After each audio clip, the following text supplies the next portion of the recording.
प्रतापनगर विधानसभा में विकास का इन 5 सालों में भारतीय जनता पार्टी के शासन में एक भी पत्थर नहीं लगा। चारों तरफ सन्नाटा रहा। कांडीखाल का पॉलिटेक्निक का भवन जहां पर स्वीकृत करके छोड़ा था 1 इंच आगे नहीं बढ़ा। ओखलाखाल के पॉलिटेक्निक का भवन 3 मंजिला छत पड़ गया। 5 साल में प्लस्तर का पैसा नहीं मिला। नमस्कार, मैं हूं सूर्य प्रकाश रमोला और आप देख रहे हैं आईपा यानी कि all India progressive politics association. और आईपा एक प्रगतिशील राजनीतिक मंच प्रदान करने की कोशिश कर रहा है और हर तरह के जो सामाजिक मुद्दे हैं उनको उठाने का काम कर रहा है। जो चाहे जन सरोकार के मुद्दे हों उनको लेकर काम उठाने का काम कर रहा है। और इसी की कड़ी में हमारे साथ जुड़े हैं प्रतापनगर विधानसभा के पूर्व विधायक विक्रम सिंह नेगी और वर्तमान में कांग्रेस के प्रत्याशी हैं कांग्रेस से प्रतापनगर विधानसभा से, और हमारे साथ जुड़े हैं। आए उनसे बात करते हैं क्या क्या मुद्दे रहेंगे खासकर इस चुनाव में। सर, आपका तो पहले स्वागत है आपका आईपा में। और धन्यवाद। किस तरह से सर तैयारियां चल रही है? सर, तैयारियां मैंने लगभग 3 महीने पहले विधानसभा के प्रत्येक गांव के प्रत्येक घर पर जाने का निर्णय लिया। जो दूरी लगभग 1400 किलोमीटर बैठती है, मैंने जुवापट्टी, उदयपुर, उपली रमोली, रौनद रमोली, भदुरा, ओण, रैका, धारमंडल और ढूंगमंदार पट्टी के प्रत्येक घर पर जाकर प्रत्येक मतदाता से मिलने का काम किया। इसके पीछे हम प्रत्येक घर पर जाके उनके सुख दुख में शामिल हो सके। वहाँ उनको क्या कष्ट है, क्या समस्या है, विकास से उनका क्या नाता है, किन चीज़ों से वो परेशान हैं। जब कभी ऐसा मौका और अवसर ईश्वर दे तो कम से कम उनके नियोजन के लिए, उनके समस्याओं का और उनके जो गरीबी है, उनकी जो समस्या है, उसको कम से कम हमारे चेहरे के सामने होनी चाहिए, जिसको देखकर हम भविष्य की रणनीति बना सकें।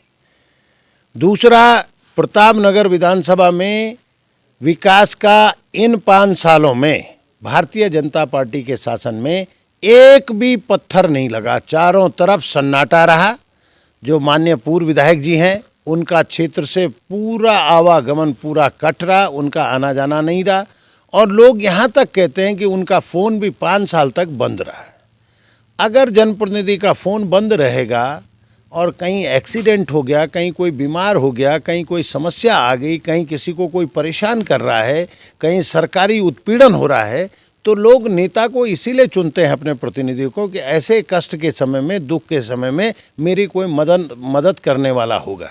लेकिन ऐसा यहाँ दूर दूर तक नहीं दिखाई दिया। लोगों में हताशा और निराशा का वातावरण है। हमने एक माहौल बनाया, विकास की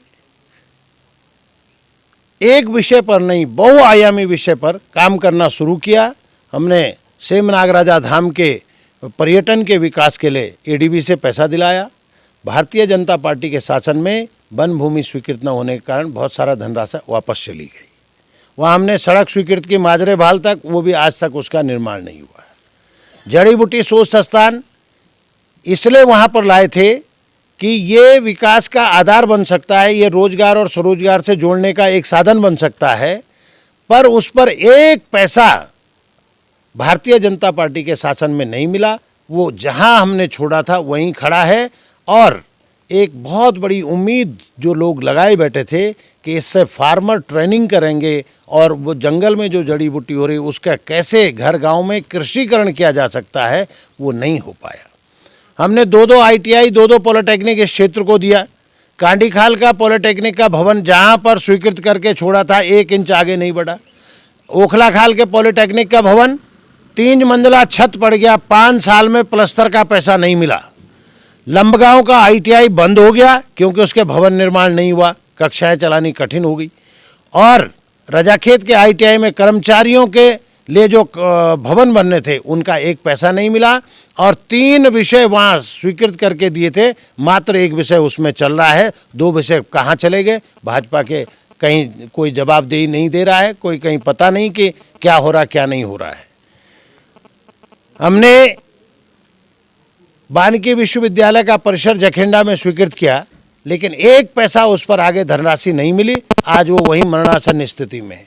प्रतापनगर में शोध प्रसार केंद्र स्वीकृत किया, खिट्टा में कृषि ज्ञान केंद्र स्वीकृत किया, लेकिन उन पर भी एक धनराशि नहीं मिली, जिसके कारण योजना ठप पड़ी हुई है। आपके नवोदय विद्यालय हमने यहाँ स्वीकृत करके दिया, राजीव गांधी नवोदय विद्यालय, और उसका जियो करके दिया, लेकिन इस बीच में हमारी सरकार चली गई। आज तक 5 साल में उस पर कक्षाएं शुरू नहीं हो सकी। डोबरा पुल के लिए भारतीय जनता पार्टी ने उद्घाटन जरूर किया, वैसे तो सेम नागराजा धाम में भी उद्घाटन किया, वहाँ पत्थर लगाए, पर योगदान कुछ नहीं है।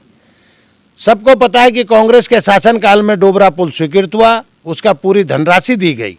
2007 से 12 के बीच में भाजपा की सरकार रही, और जो निर्माण हुआ उसका डिजाइन फेल हो गया, और उसके कारण 3 साल पुल लेट हो गया। उसके बाद 13 में हमने कोरिया से इसका डिजाइन मंगवाया और उसका दोबारा टेंडर करवाया। टेंडर करने के बाद पूरी धनराशि जारी करके इसका निर्माण शुरू करवाया, लेकिन 2018 में भाजपा के शासनकाल में पुल का सस्पेंडर और स्क्रू टूट गया, उससे 1.5 साल पुल लेट हुआ। इसके बाद एक किस्त रनिंग परियोजना की एक किस्त भारतीय जनता पार्टी ने दी और इसका उद्घाटन किया। इसका इतना डंका पीट रहे हैं कि जैसा सब कुछ इन्होंने कर दिया। एक किस्त दी, सारे झूठ को जनता जानती है, इनका कोई योगदान नहीं है और योगदान करने लायक भी लोग नहीं है ये। अरे जिन लोगों ने मदनेगी और टिपरी का रोपवे मुख्यमंत्री से उद्घाटन करने के बाद नहीं चला सके, वो डोबरा का पुल क्या बनाएंगे? चुनाव के दौरान, पिछले चुनाव में राजनाथ सिंह जी यहां आए और उन्होंने ओणेश्वर मंदिर, जो प्रतापनगर का प्रसिद्ध धाम है, वहां पर घोषणा की कि प्रतापनगर के फिकवाल समुदाय को केंद्रीय ओबीसी में शामिल किया जाएगा, आप हमारे विधायक को यहां से निर्वाचित कीजिए। जनता ने इन पर विश्वास किया, लेकिन 5 साल पूरे हो गए, आचार संहिता लग गई, अब 10, 12, 14 दिन, 15 दिन बाद चुनाव है। आज तक जो है केंद्रीय ओबीसी में फिकवाल समुदाय शामिल नहीं हो सका। प्रतापनगर के लोगों में बहुत गंभीर रोष है। इस वजह से है कि इतने बड़े नेता और पार्टी इतना झूठ बोल के गई और 5 साल तक इस पर कार्रवाई नहीं हुई, जो कि प्रतापनगर के भविष्य का सवाल था, प्रतापनगर के नौनियालों का, प्रतापनगर के जो नौजवान पीढ़ी है उनके भविष्य का सवाल था। उसके साथ भाजपा ने सीधे तौर पर धोखा किया है, और इस धोखे का बदला प्रतापनगर के लोग वोट के रूप में राजनीतिक जवाब देंगे, और इतना शोर होगा कि दिल्ली तक के दरबार को हिला के रख देंगे, और आइंदा से कोई इस तरह का दुस्साहस नहीं कर पाएगा कि जनता के साथ झूठा वायदा करेंगे और झूठे वायदे के बाद फिर दोबारा जनता के बीच में जा रहे हैं। समझ में नहीं आ रहा कि इन लोगों को शर्म भी नहीं आ रही है। क्योंकि सर अब क्योंकि अब चुनाव है, इसमें सर क्या मुद्दे रहेंगे? खासकर एक विस्थापन को लेकर भी कुछ मुद्दे हैं, तो उसको उनको लेकर क्या जनता के बीच जाएंगे? देखिए, जो झील बनी, रिजर्वायर बना, उसमें जो गांव जलमग्न हुए उनका करीब करीब विस्थापन हो गया, लेकिन उसके बाद झील भरने से बड़े स्तर पर रिम के ऊपर भूस्खलन हुआ। भूस्खलन से कई गांव प्रभावित हुए। हरीश रावत जी की सरकार ने कोलेटरल डैमेज पॉलिसी, एक नीति बनाई कि जिस तरह से विस्थापितों का पुनर्वास किया गया, उसी तरह से जो भूस्खलन से प्रभावित हैं इनका भी पुनर्वास किया जाएगा, इनको भूमि दी जाएगी। लेकिन वर्तमान सरकार के विधायकों ने, वर्तमान सरकार ने विस्थापितों को अधर में मरने के लिए छोड़ दिया। इनको नगद धनराशि दे रहे हैं, 74.95 लाख या लगभग कुछ ऐसा है